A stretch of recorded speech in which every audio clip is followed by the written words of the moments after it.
Break के बाद आपका स्वागत है डॉक टॉक में। आज हम बात कर रहे हैं HIV एड्स पर और अब हमारे साथ जुड़ गए हैं होम्योपैथी से डॉक्टर अभिषेक खंडेलवाल। डॉक्टर बहुत बहुत स्वागत है आपका। Thank you. डॉक्टर, लोगों में HIV को लेकर एक तरीके का डर बना हुआ है, ठीक है, तो जीवन जैसे खत्म ही हो गया उनको ऐसा लगता है, तो इसके बारे में आप क्या कहना चाहेंगे? क्या मोर्टेलिटी रेट होती है और कितना जीवन अभी है उनके सामने? मोर्टेलिटी रेट तो देखिए, पूरी अपन विश्व की जनसंख्या की बात करें तो 0.5% अभी इस वक्त एड्स से, एक्चुअली एड्स से नहीं, HIV पॉजिटिव लोग हैं जी। HIV पॉजिटिव 6-7 साल बाद एड्स में पहुंचते हैं, जिसको हम बोलते हैं सिंड्रोम हो जाता है, जिसको डायरिया, बहुत सारी बड़ी बीमारियां पकड़ना शुरू कर देती हैं। तो वही है, पेंडेमिक है तो डर तो है ही कि मोर्टेलिटी रेट है, लेकिन मोर्टेलिटी रेट भी इस वजह से नहीं है कि वो एड्स हुआ है या फिर उनको HIV पॉजिटिव हुआ है।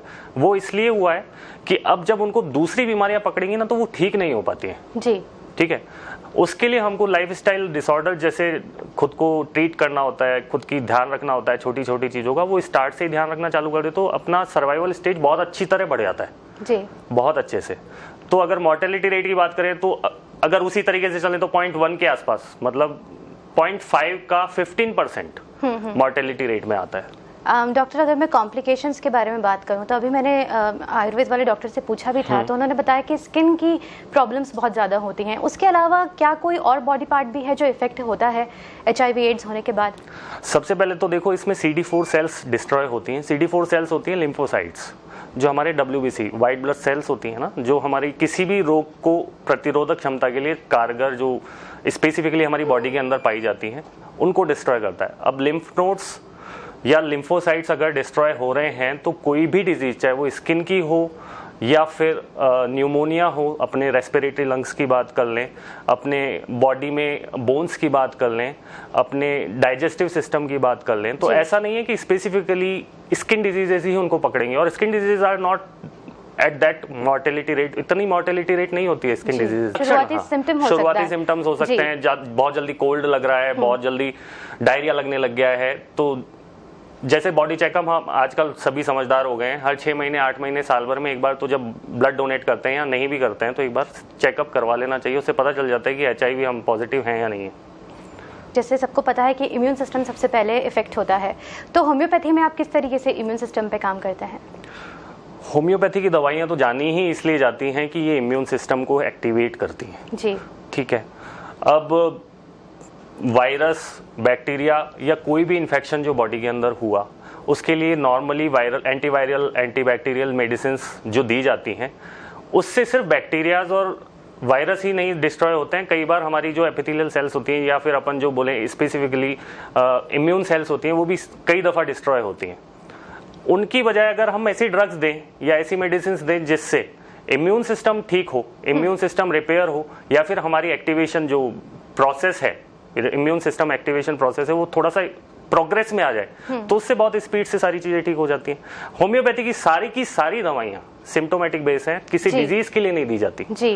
तो होम्योपैथिक जो ट्रीटमेंट है वो HIV एड्स के लिए कितना फायदेमंद हो सकता है? बहुत फायदेमंद हो सकता है।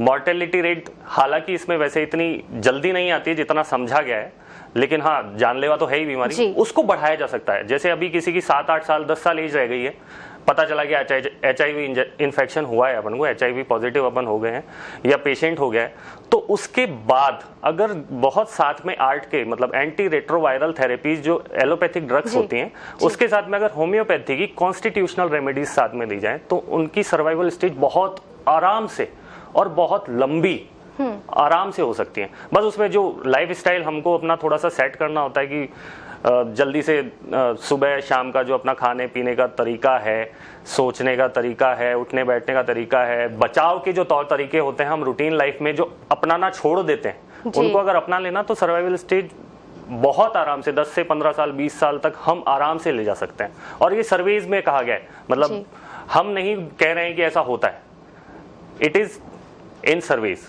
जी, तो डॉक्टर अगर प्रिकॉशंस की बात करें तो जैसे अभी आपने बोला कि प्रिकॉशंस रखने की बहुत ज़्यादा ज़रूरत है, तो किस तरह के प्रिकॉशंस रखने की सबसे ज़्यादा ज़रूरत है अगर वेदर चेंज हो रहा है, या किस और भी तरीके से किस तरह के प्रिकॉशंस रखना बहुत ज़रूरी है? प्रिकॉशंस हेल्दियर लाइफस्टाइल डिसऑर्डर्स में, ऑटो इम्यून डिसऑर्डर्स में सबसे पहले लाइफस्टाइल बहुत अच्छे से सुधारनी पड़ती है।